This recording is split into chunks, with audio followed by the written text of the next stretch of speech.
Thank you so much. It's wonderful to be back at the Reagan Library. Thank you, Roger. Stephen, thank you. Thanks for everything you all do. It is really, it's a wonderful, wonderful place. I've been here a number of times over the years at the Defense Forum. I've also been here twice with my dad, 2 times when I helped him write books, and we came and did a father-daughter discussion, I think here on this stage, actually.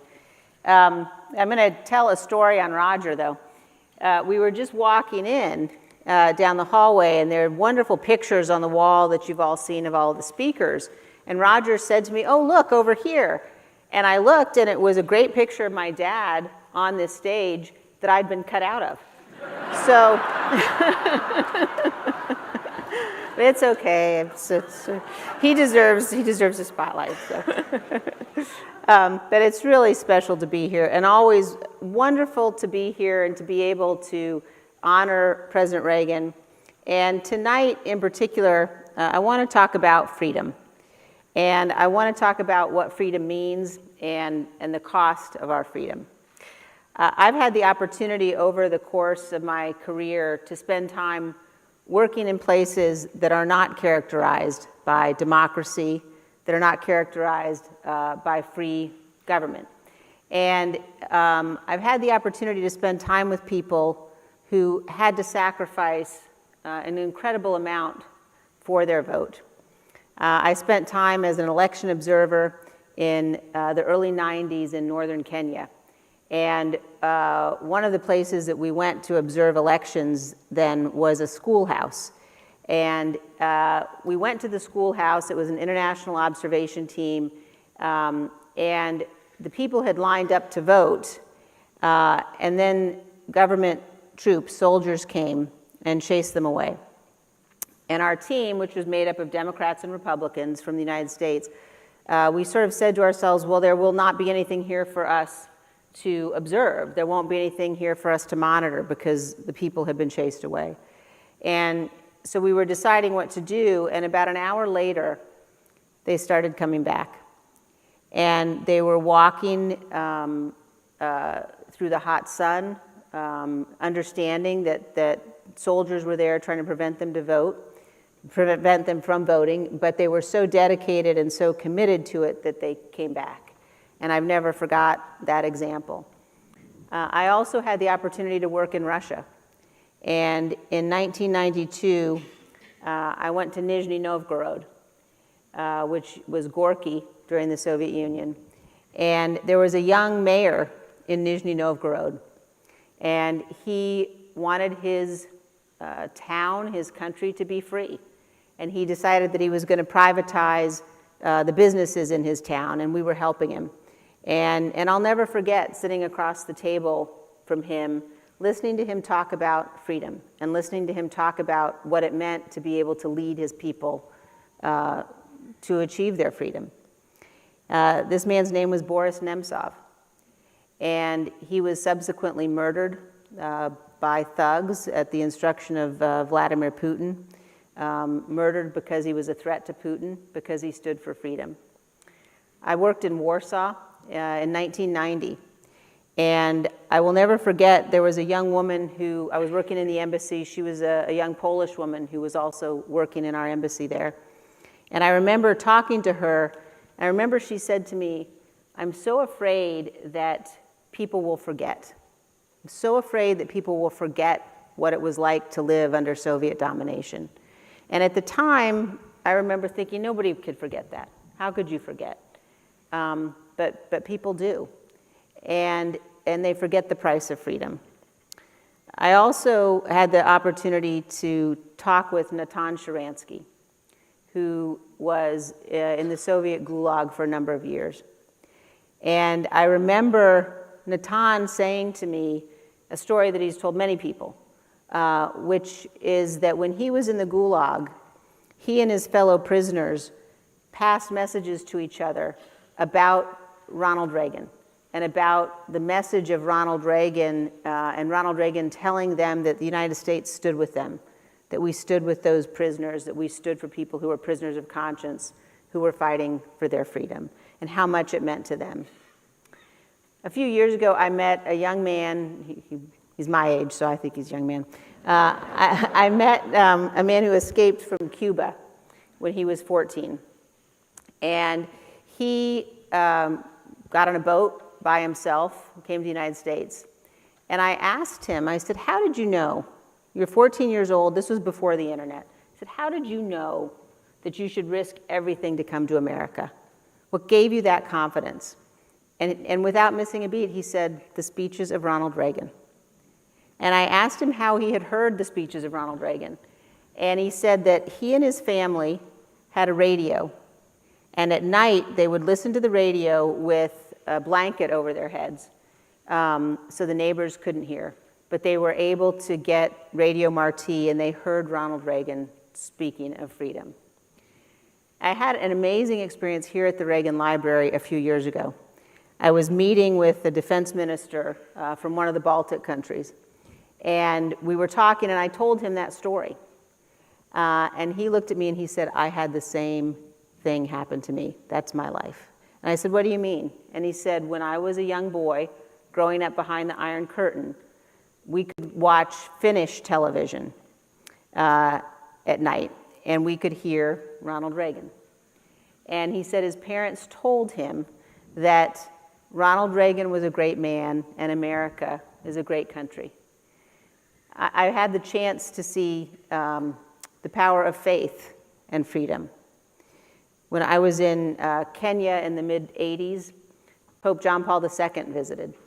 And I went and listened to him talk about his faith, and learned later, obviously, when I was working in Poland, about the differences that he'd made there. But one of the most moving experiences that I've had was visiting with Pope John Paul II and my father in about 2004. And he grabbed my dad's hand, and he looked into his eyes, and he said, God bless the United States of America. And I know that God has blessed us. God has blessed America. But our freedom will only survive if we protect it, if we take our duty and our obligation seriously. Today, we're facing threats to our freedom abroad, around the world, and here at home. And the list of these threats is not insubstantial.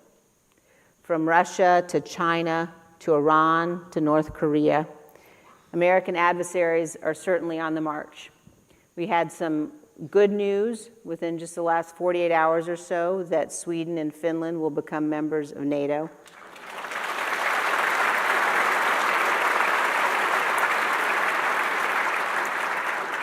And I think it's an important lesson to Vladimir Putin, that is the opposite of what he had expected. If he had hoped that his invasion would lead to weakening NATO, he's managed to expand NATO.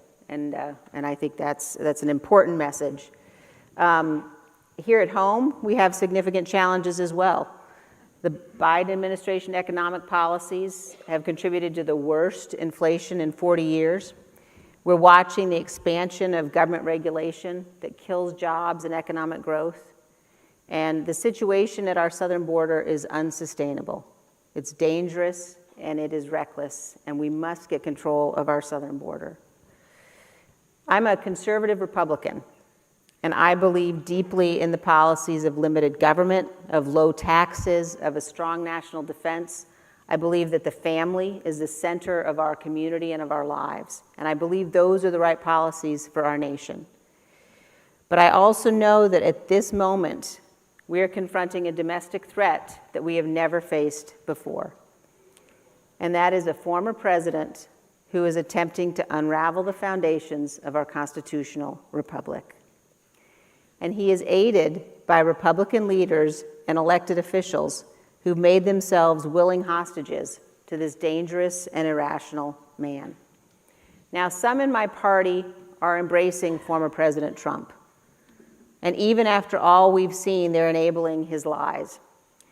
Many others are urging that we not confront Donald Trump, that we look away. And that is certainly the easier path. One need only look at the threats that are facing the witnesses who've come before the January 6th committee to understand the nature and the magnitude of that threat. But to argue that the threat posed by Donald Trump can be ignored is to cast aside the responsibility that every citizen, every one of us bears to perpetuate the republic. We must not do that, and we cannot do that. Ronald Reagan said it is up to us in our time to choose, and to choose wisely, between the hard but necessary task of preserving peace and freedom and the temptation to ignore our duty and blindly hope for the best while the enemies of freedom grow stronger day by day. No party and no people and no nation can defend and perpetuate a constitutional republic if they accept a leader who's gone to war with the rule of law, with the democratic process, or with the peaceful transition of power, with the Constitution itself. As the full picture is coming into view with the January 6th committee, it has become clear that the efforts Donald Trump oversaw and engaged in were even more chilling and more threatening than we could have imagined. As we have shown, Donald Trump attempted to overturn the presidential election.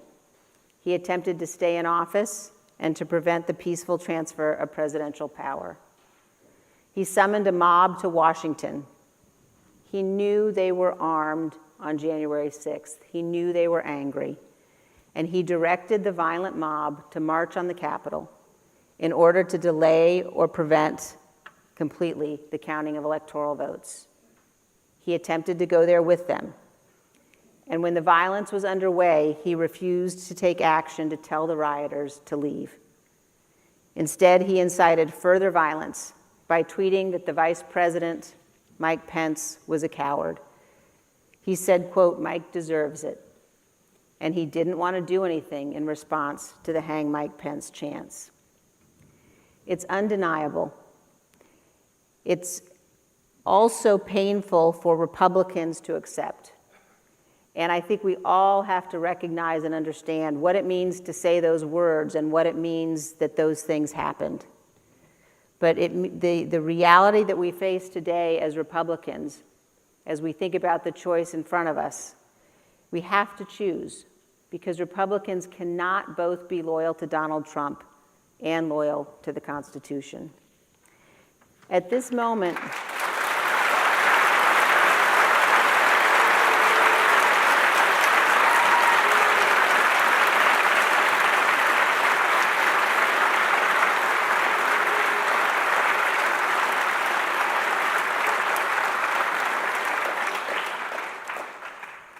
and as we think about this choice, and as I think about how I come to this choice, the first thing that I think about is that I come to this choice as a mother, committed to ensuring that my children and their children can continue to live in an America where the peaceful transfer of power is guaranteed. We must ensure that we live in a nation that is governed by law and not by men.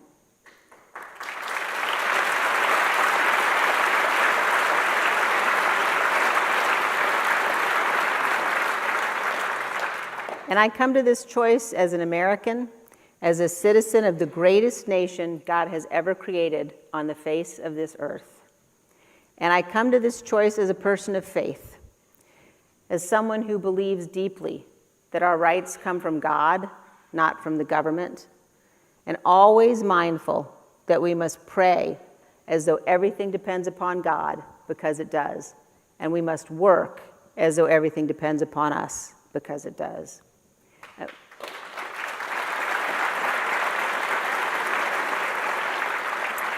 America is exceptional. We're the exceptional nation. We're a good and a great nation.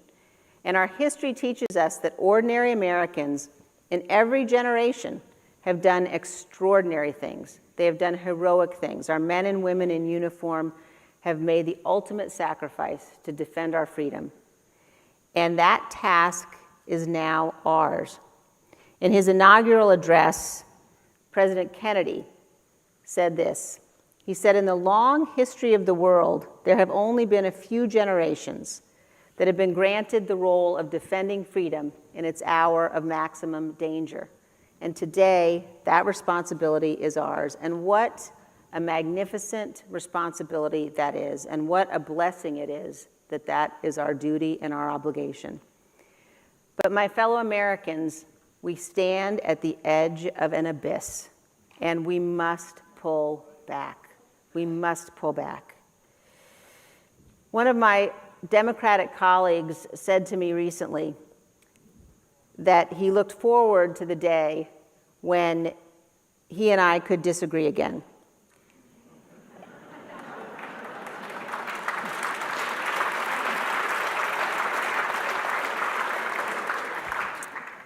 And believe me, I share that sentiment. Because when we can disagree again about substance and policy, that will mean that our politics have righted themselves. That will mean that we have made the decision that we are going to reject anti-democratic forces, that we are going to reject toxicity, that we are going to reject some of the worst kinds of racism and bigotry and anti-Semitism that characterize far too much of our politics today. History has taught us that what begins as words ends as far worse, and we must reject those things.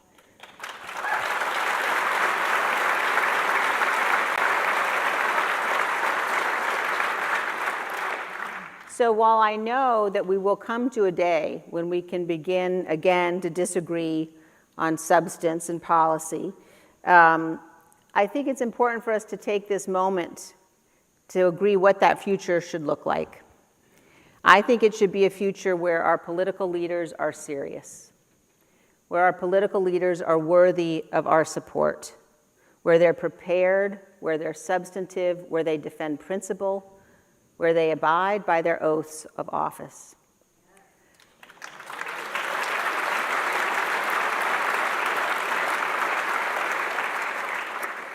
When we go into the voting booth and we cast our votes as citizens, we should do so with a commitment to electing people who are as serious as the challenges we face as a nation.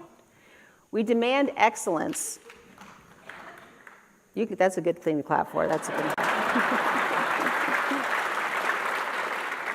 We demand excellence in so many areas of our lives. We should demand excellence from our elected officials as well.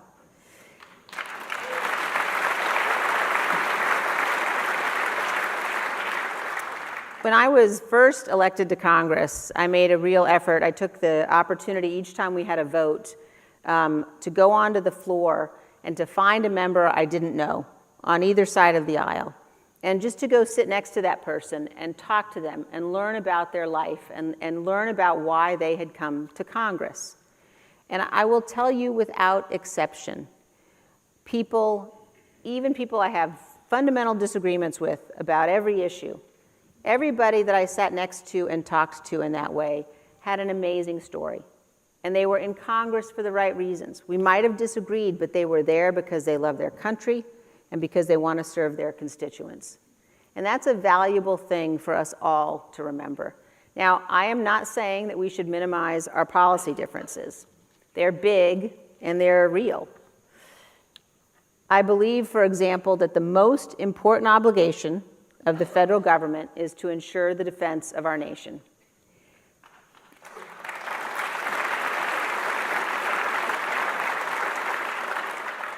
And I believe that America must always maintain military forces that are second to none. I believe we must be clear-eyed about the threats we face, and we must dedicate the resources necessary to ensure deterrence. Our enemies must never think that they can prevail if they attack. I serve on the Armed Services Committee, and I have differences, as I've said, with most of the Democratic members of that committee, but we also share much in common. Among my most competent, honorable, and serious colleagues are a group of women veterans that I serve with on that committee. Women like Mikey Sherrill from New Jersey, Chrissy Houlihan of Pennsylvania, Elaine Luria of Virginia, former DOD official Alyssa Slotkin from Michigan. We debate issues. We have big disagreements. We don't come out on the same side most of the time, but we respect each other. And I know that those women, those veterans, love this country, and they are on that committee and they are in Congress because they want to serve the nation and do the right thing. And for 61 years, that tradition of unifying across party lines has meant that the Armed Services Committee in the House of Representatives every year produces the National Defense Authorization Act in a bipartisan fashion, usually in a unanimous fashion, providing resources for the defense of the nation. And that is a model that we should follow for the rest of Congress and for the rest of this country. We need to debate and defend our beliefs, but we also have to work to build a future where we remember that despite our differences, we are all Americans.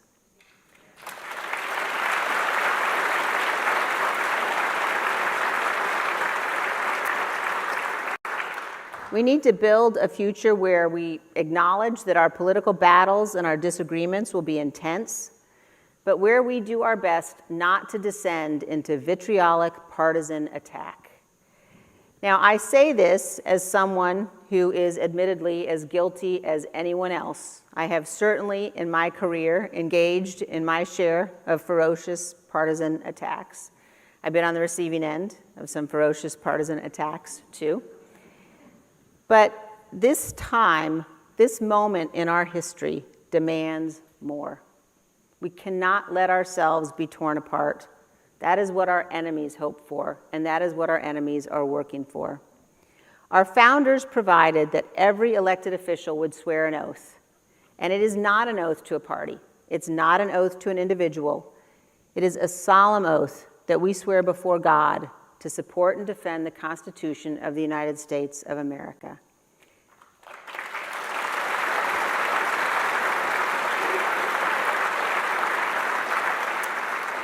And the founders established this oath because they knew the danger of faction. They knew that the survival of this great American experiment, the survival of our republic, depends upon public servants of goodwill doing their duty to the Constitution, putting loyalty to the nation and its founding ideals above self-interest. This is no small thing. In fact, it is everything. I think often of the inscription above the fireplace in the state dining room in the White House. It is part of a prayer. It's from a letter that John Adams wrote to Dolly. And it said, "May none but honest and wise men ever rule under this roof." And we must always remember that. Our presidents are entrusted with incredible power. And actually, John Adams' wife was named Abigail, not Dolly. So he wrote it to Abigail. Just clarifying. But we must not elect people who are more loyal to themselves or to power than they are to our Constitution.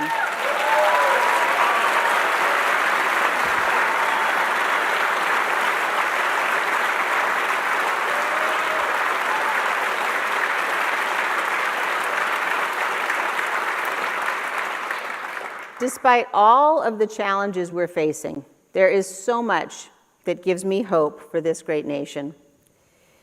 I see hope and I see the future in the eyes of my 5 children. A wise woman once told me when my children were babies, she told me this lesson of motherhood. She said, when your children are young, they hang around your knees. And when they grow up, they hang around your heart. And that is so true. As all mothers know, every time we have to leave our kids, we worry and we feel some guilt. For Mother's Day this year, and I know he's not going to be happy I told you all this, but just keep it between us, okay? But for Mother's Day this year, my youngest son gave me the most wonderful gift. He gave me a note on which he had written partly, "Mom, every time you leave, I know you're going to work for America." It brought me to tears. My older kids said, "Mom, he just wants you out of the house." I said, no. Anyway, no. But it's an important concept, and And it is an important concept thinking about the young people in this country and the hope that they bring. And I will tell you that over the last 18 months or so, since January 6th, I have been incredibly moved by the young people that I have met, young people who approach me everywhere, at home in Wyoming, in Washington, D.C., in airports all over the country. And I will tell you it is especially the young women. Young women who seem instinctively to understand the peril of this moment for our democracy. And young women who know that it will be up to them to save it. And I have been incredibly moved by young women that I have met and that have come forward to testify in the January 6th committee.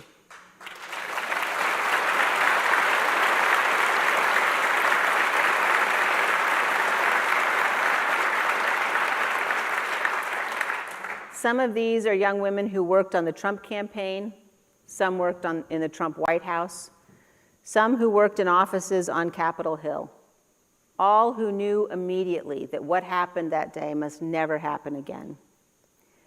America had the chance to meet one of these young women yesterday, Miss Cassidy Hutchinson.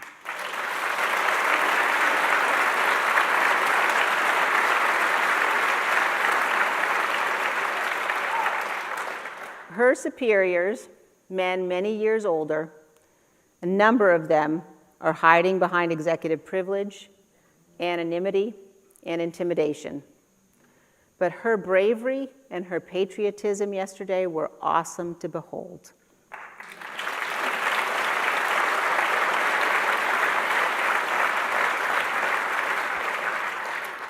Little girls all across this great nation are seeing what it really means to love this country and what it really means to be a patriot. And I want to speak to every young girl watching tonight. The power is yours, and so is the responsibility.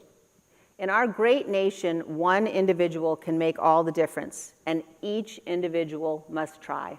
There are no bystanders in a constitutional republic. And let me also say this to the little girls and to the young women who are watching tonight. These days, for the most part, men are running the world, and it is really not going that well.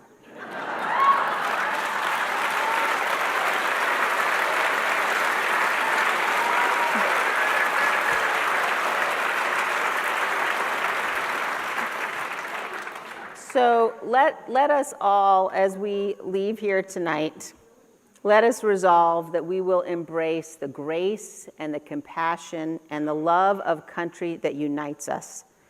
Let us resolve that we will fight to do what is right, and that we will be able to look back on these days and to say, in our time of testing, we did our duty and we stood for truth.